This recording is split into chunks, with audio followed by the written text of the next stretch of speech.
Well, look what we have here. It's the new Nikon 2470 f2.8 VR. The lens the Nikon faithful have been wishing for 10 years. Oh, you mean the lens no one thought Nikon would ever produce? Go ahead. Yeah, so they actually made it. Well, not the first 2470 f2.8. Cameron. Are you gonna let me finish? Yeah, go ahead. Sorry.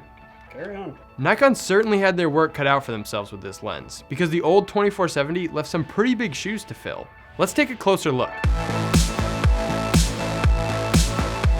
Without having them side by side, the new Nikon 2470 f2.8 EVR is virtually identical to the old lens. Although the new lens is a bit taller and wider, we had a tough time telling apart unless you're looking for the VR logo.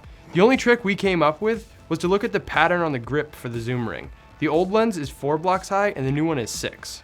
Wait, so you mean I'm not going to be able to show off in front of other photographers? Whatever, my ego can handle it. Well, there is a new silent wave AF motor that's designed to give you roughly 30% faster autofocus performance compared to the old lens. And the old 2470 was no slouch at focusing, so that's a big plus. We also get an electronically actuated aperture designed to keep pace with super high frame rate pro bodies. Now we're talking. We're doing it. But the filter size creeped up to 82 millimeters. I guess you could flaunt bigger filters. How's that sound? Great. So what does the image quality look like? That's a pretty complicated question. What is it that you shoot again? I'm a newspaper shooter.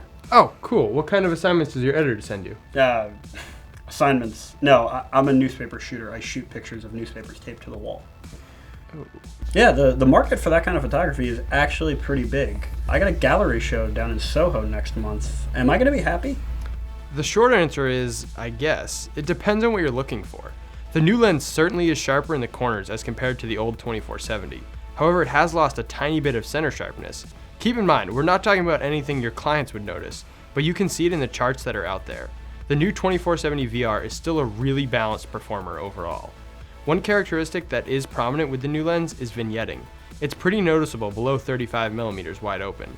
That's either a problem or a time saver for you in post, depending on your editing style.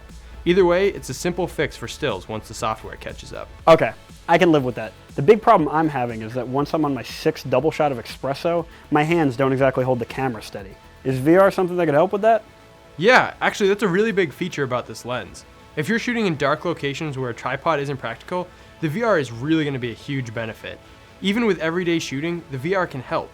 You gain about 3 stops of VR, which means you'll be hand-holding shots at pretty insane shutter speeds.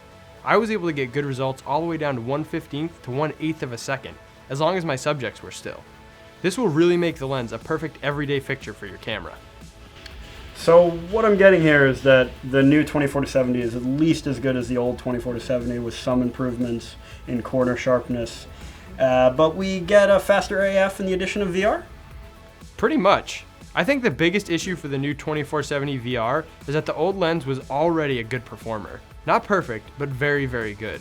Unlike the update to the Canon 2470, where the old lens was such a dog, it made the improvements of the version 2 that much more dramatic. If you shoot stuff that would benefit from faster AF and VR, this lens is a slam dunk. If you don't need those things, it just highlights how good the old 2470 is. If you're looking to buy, you'll have to ask yourself if the extra $600 is worth the upgrade for what you shoot. If you want more information, check out LensProToGo.com and happy shooting.